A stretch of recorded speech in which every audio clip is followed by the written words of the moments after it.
The Unnatural Woman by Dave Asthouart. Part 1. Inconsequential Injustice. Chapter 1. Meeting the Red Dress. The red dress changed everything for Steph Hugo. It seems absurd to think that something as apparently inconsequential as a piece of clothing could do that, but it did.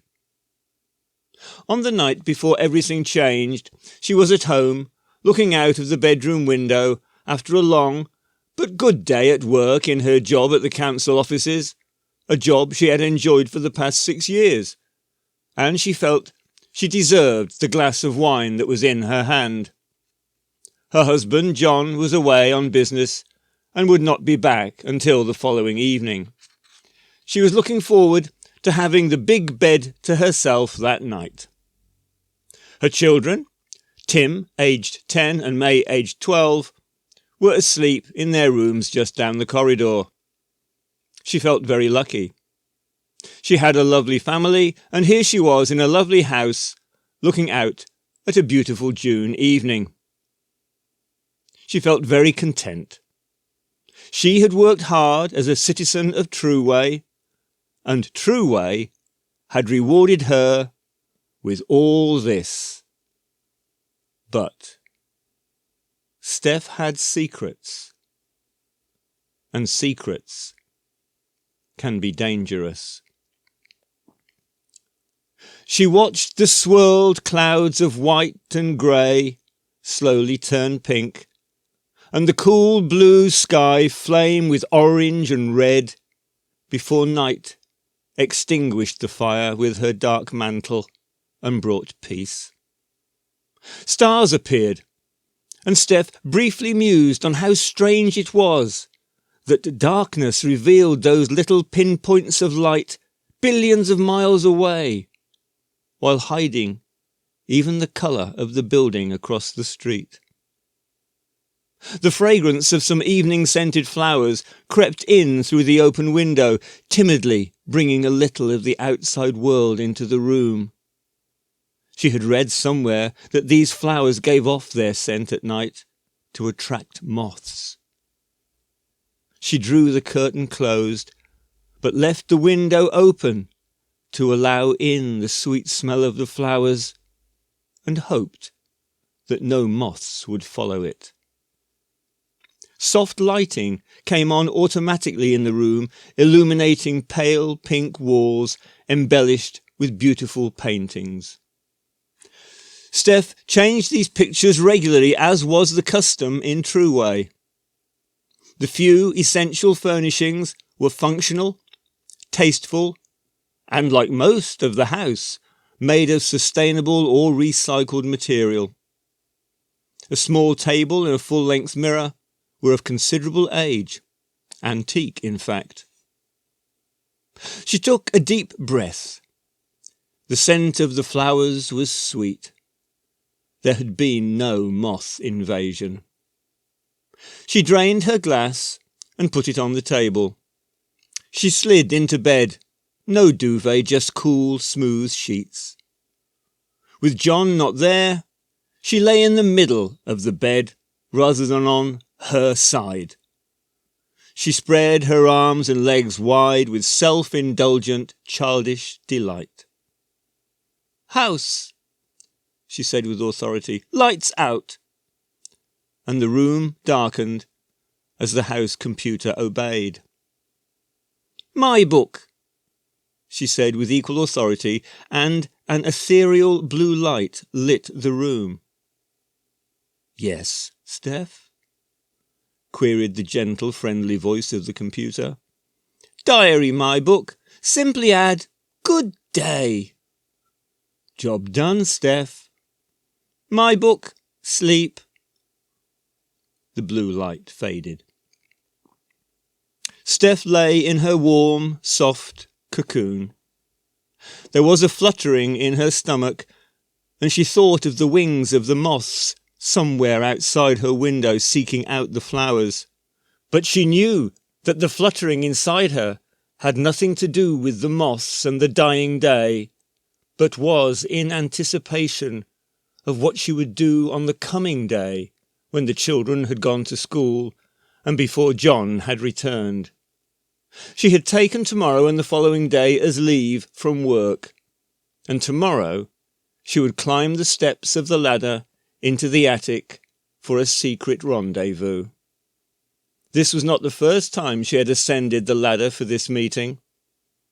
What Steph did not know was that her climb into the attic tomorrow would be different, and that the evening now ending was the last evening of life as she knew it.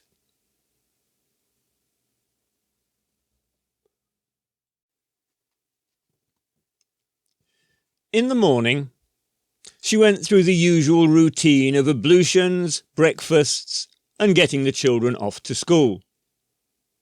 With the breakfast things cleared away, she went upstairs, then through a small door on the landing, and then up the ladder into the loft. The attic was a bit like a spare bedroom. There was a single bed, some drawers, a full-length mirror, a table and chair, and a small sofa. In front of the sofa was what looked like a coffee table draped in a white cloth with a few books on top. This coffee table was, in fact, a large travelling trunk. It had been used as such, and whenever anyone removed the white cover, the faded and torn remnants of stickers from destinations visited by someone long ago could still be seen to adorn it. The trunk was always locked. The children rarely came into the attic, and although they had asked what was in the trunk, Steph had always told them that it was empty and that the key had been lost long ago. She had always felt guilty about this lie, for it was a lie. But it was easier and safer than trying to explain the trunk's content. It was that content that had compelled Steph to make her solitary visits to the attic. When she went up the ladder on this fateful day, the sun was well risen, and it was warm, maybe warmer than the previous beautiful day. Even with the eco-shield and a high degree of regional climate control, everyone lived at a place on the planet, and the planet still rotated and made its orbit round the sun. Beyond the eco-shield, therefore, the background of daily and annual change continued, and some days could be a little warmer or cooler than others, some longer or shorter, and some wetter or drier. Once in the attic, she stood a moment looking at the trunk in anticipation before removing the books and the cloth. She undid the purse on her belt and took out a small key. She unlocked the trunk and returned the key to her purse before taking off the belt that held it. She lifted the lid of the trunk, and there it was, the red dress. She felt the same tingle every time that she saw it, and despite the warm day, convulsed momentarily with a shiver of excitement. She took it out carefully and walked with it to a shaft of sunlight that came through a window in the ceiling.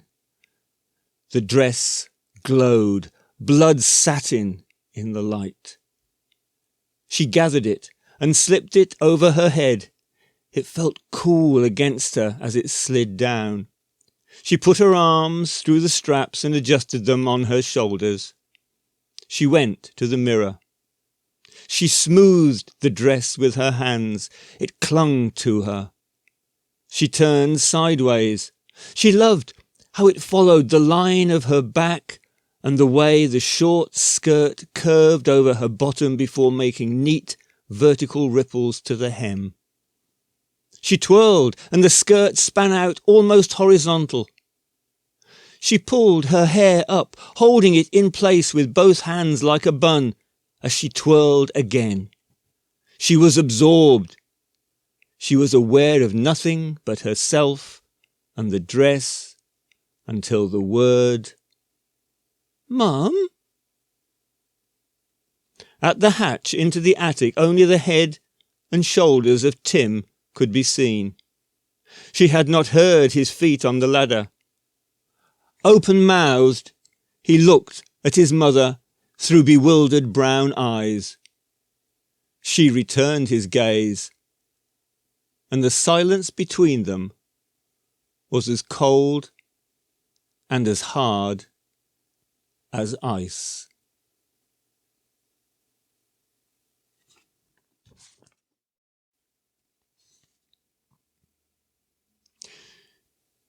Is it possible for a person to reach 40 years of age and to genuinely feel that they are content, but in fact be lying to themselves, or at the very least be fooling themselves? And is it possible for that person's whole belief system to be shattered by a single act, in the same way that a house of cards might be brought down by a single slight nudge? That day, for the first time in her life, or for the first time she had admitted it to herself in a long while, she questioned who she was. She faced her family. There were questions and silences. There were explanations and silences. Her son, her daughter, her husband, all trying to understand. Her emotions would swing from spirited defence to feelings of utter humiliation. No matter what she thought of the dress or her secret meetings with it, she could not dispel the shame of the deceit. She had lied to her family. Repeatedly on that day and in the days that followed, she had wanted to destroy the dress, purge herself of it, cleanse herself. But she hadn't. Maybe it was because she liked it too much, or maybe because she knew that nothing she did to the dress would remove the guilt and shame of her lie. It would be a futile act. Maybe it was all of these things, or maybe something else that she couldn't or didn't want to admit to. Whatever it was, she did nothing, and the dress remained in the trunk in the attic. Possibly it was only her imagination, but she felt as if her whole family was aware of it lying there like a great weight above their heads, something not to be discussed further, but something constantly present.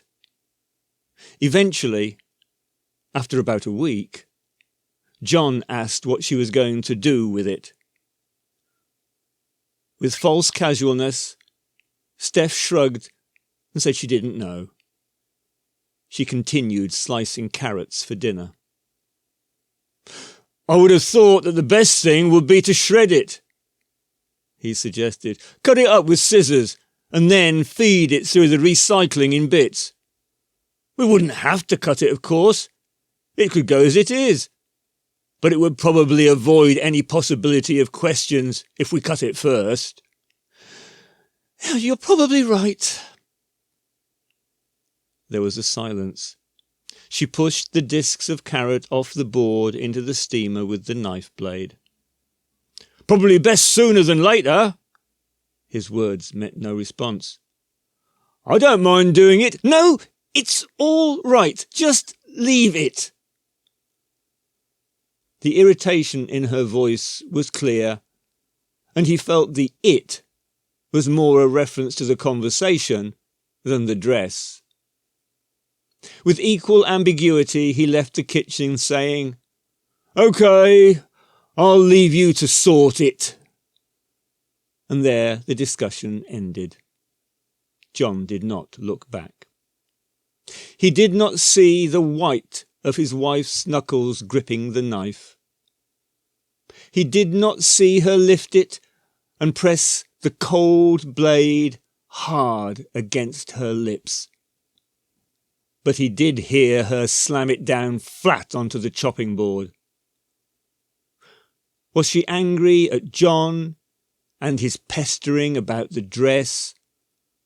Or was she angry with herself, or with a deep longing inside her and shame at that longing? Had the uncovering of her secret rendezvous forced her to question whether she should have taken a different path a long time ago? Had she been living a lie? She knew that John would raise the topic again if she didn't do something, and worse still, might even break into the trunk and remove the dress himself if she didn't act. Tomorrow, therefore, she would do what was necessary before setting off for the office.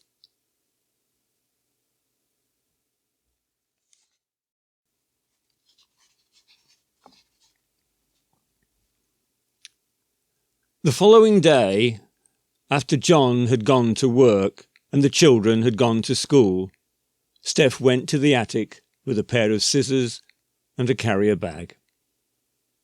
Again she positioned herself in front of the mirror.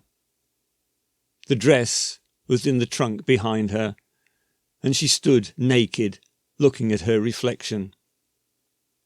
A face with small nose, pointed chin, and melancholy hazel eyes looked back at her with resignation from beneath a bob of auburn hair. She didn't think of herself as especially pretty. She was, however, pleased and proud of her trim, healthy body. She saw it as fitting testament to her lifestyle. These days, she rarely took advantage of the true-way custom of adorning hair, but she had taken full advantage of the right to have body decoration, and the tattoos of biography that swirled in a myriad of colours across the pale skin of her chest and around her arms had always given her, still gave her, deep satisfaction. They testified to her achievements as a citizen, as a person. Many proclaimed the contribution that she had made to the protection of the planet and to the future well-being of Trueway, the new oxygen-giving trees she had funded, and her certified use of renewable energy to reduce pollution. She even had a tattoo for the electricity she had generated through peddling an exercise bike at the gym. A proportion of her salary, and therefore of the lifestyle she could afford, was consequent upon these and similar civic contributions. Her efforts had also earned her privileges. These too were recorded in her tattoos, and of these, the one that mattered above all others was the large, floral EM2 that identified her as a woman permitted enhanced marriage with 2 children. Population control in Trueway was very important, and anyone wanting children had to meet strict criteria. The requirements to be met for permission to have 1 child were high, but for 2 children they were extremely high. And not only did Steph have to meet the stipulated criteria, Trueway demanded that both parents qualify. John, like her, proudly displayed an EM2 tattoo amidst all his other tattoos of achievement. John was a good man. He was a good-looking man too, tall and slim, with brown eyes that smiled out from a kindly face beneath short-cropped blonde hair. She would jokingly call him her blonde god. Like her, he had worked hard to better himself, to gain a good education, to obtain a good job, and to meet the criteria for having a family with 2 children. Steph saw herself and John as good citizens yet both harboured a suppressed resentment that True Way did not always apply its criteria equitably across all stratas of society. True Way strived to be egalitarian, but it was not. There were no lords, ladies, kings or queens, but there was wealth and there was privilege. For some people, having a beautiful home and 2 children seemed more easily won. These people were the elite of True Way, known colloquially as leets. Steph had not been born into a elite family. She'd been born poor. She had no significant social connections. It was the same for all the other children in the neighbourhood where she had grown up. True Way ensured they had all received adequate education, healthcare and, where necessary, social support. But Steph knew of only one former school friend who had achieved the right to have a child. Steph was aware of none that had achieved the right to have 2.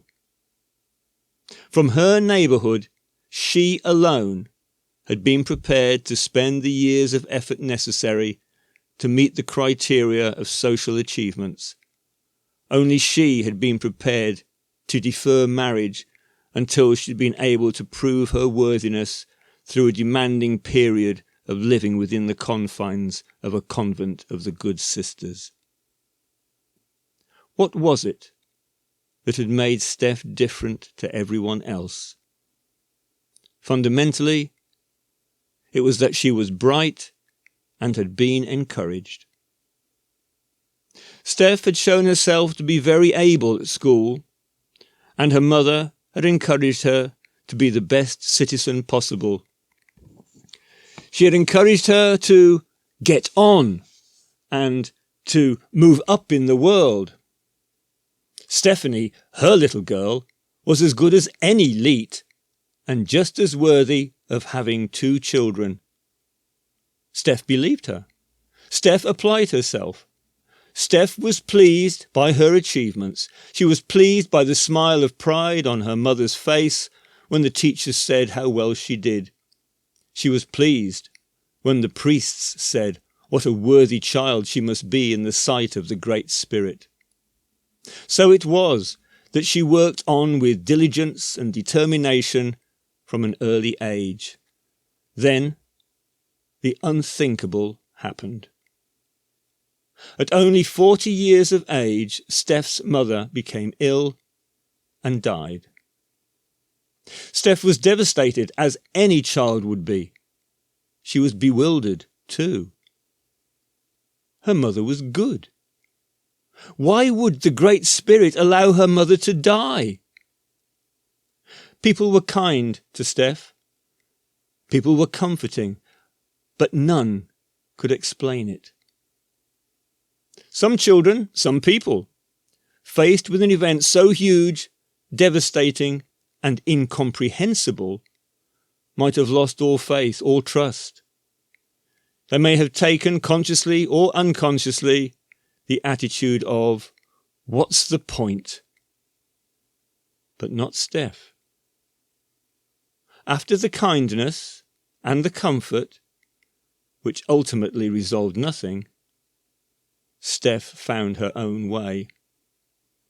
She worked harder and more fervently than ever. She worked for her mother. It was her duty. Now, here she was, standing, looking at herself in the mirror, the same age at which her mother had passed away and had her future taken from her. Steph looked at her tattoos. She looked at her surroundings. She thought of her 2 children and she thought of John. All this she had achieved against the odds. All this had come from her years of dogged endeavour of determination. No hint of discontent. No hint of being unhappy. This was what she had worked for. "I did it, Mum.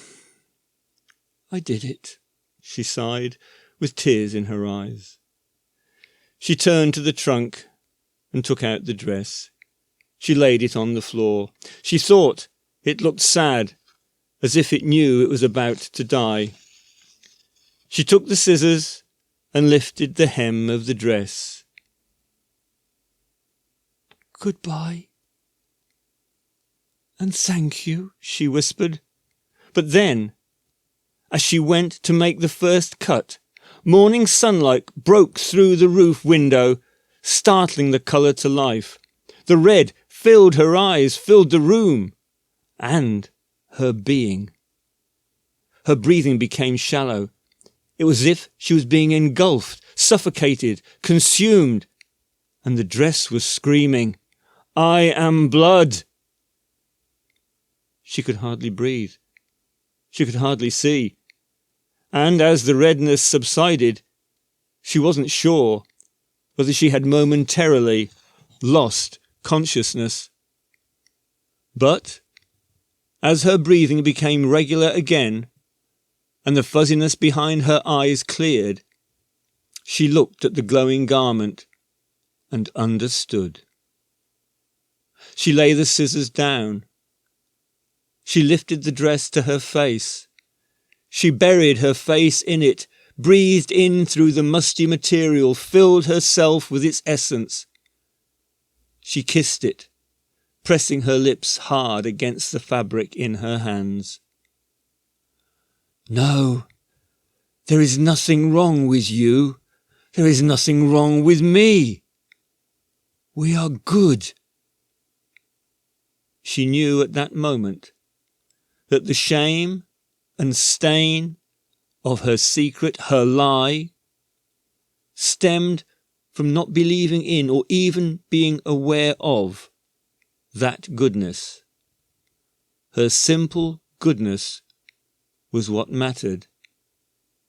And now she knew her way forward.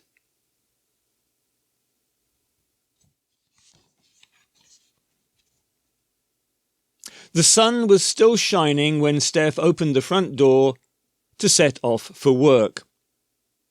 The carrier bag that she had taken into the attic now contained her sandwiches. She would walk her usual route and see many of the people who routinely crossed her path on this daily journey, all doing what they always did as part of their daily routine. So much routine.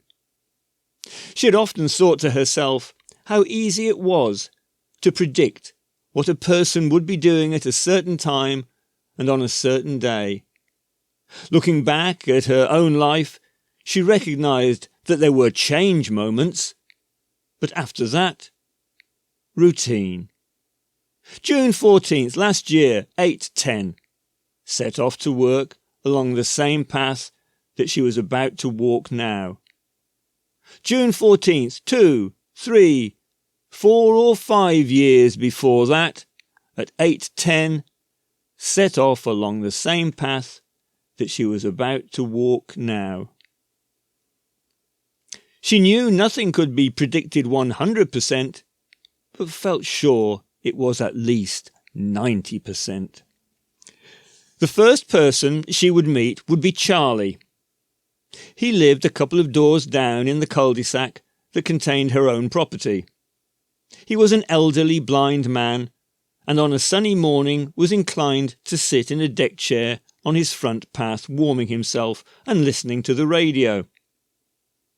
She hoped he would be there, and that today would not be one of those 10% days that ran counter to what she felt she could predict. She drew a deep breath, stepped out, closed the door behind her, and set off. He was there. She could see him almost as soon as she was out of her drive and onto the footpath.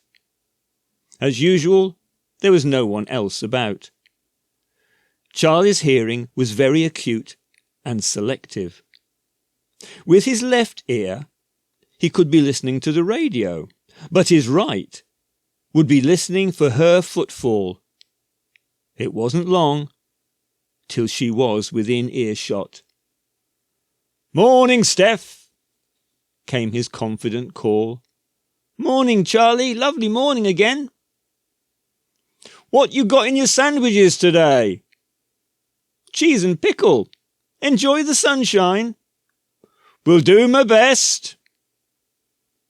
She watched him as she passed. Did she see a quizzical turn of his head? Did she detect an involuntary movement of his hand towards the radio as if to quieten it, because he had picked up some unfamiliar sound? She half expected him to call after her, but he didn't. She was shaking a little, but it was good that Charlie had been there, and that their exchange had been so much as she had predicted, so much the usual routine. She crossed the little road at the end of the cul-de-sac, and almost immediately entered a small municipal park. It was lovely, the trees heavy with leaves, the borders full of colourful flowers, and the air carrying their scent, daytime scent. Her sandals scrunched on the gravel path as it wound between purple rhododendrons. Unless there was someone unexpected about, then her next encounter would either be the dog lady or the bicycle man. The latter would be riding his bicycle along the gravel path towards her, and the former would be exercising her dog on the lawn. The dog lady always gave a polite "Good morning," and the bicycle man always rang his bell and gave a cheery "Hello" as he pedalled past. Today, as Steph approached a bend in the path, she could hear his tyres on the gravel before he emerged from behind the rhododendrons. Ding! Went the bell. But the confusion on the man's face after that automatic reaction explained the stifling of his normal verbal greeting. "Nice morning," called Steph in her usual way as he passed her. There was no answer. She walked on, not looking round to see whether he was looking back. The path emerged from the bushes, and she could see the dog lady on the grass. She was a little way off. There was no doubt that she saw Steph, and even with the distance would have recognised her. But there was no wave or call. The dog suddenly became of much greater concern than was generally the case, necessitating the woman's full attention and compelling her gaze downwards. The council offices were across the street on the far side of the park, and Steph encountered one or two other people before entering the building. Some, like the bicycle man and the dog lady, were people that she regularly saw, while others were people that she did not recognise. Some looked away quickly, others stared. None spoke. "Morning, Jill," said Steph to the girl on reception as she entered the building. "Hi, Steph," came the faltering response. She met no one in the corridor, but the buzz of conversation in the open plan office stopped when she entered. "Morning, all," she called, in the way she always did, and went to her desk. She put her bag of sandwiches in the drawer. Her back was to the room.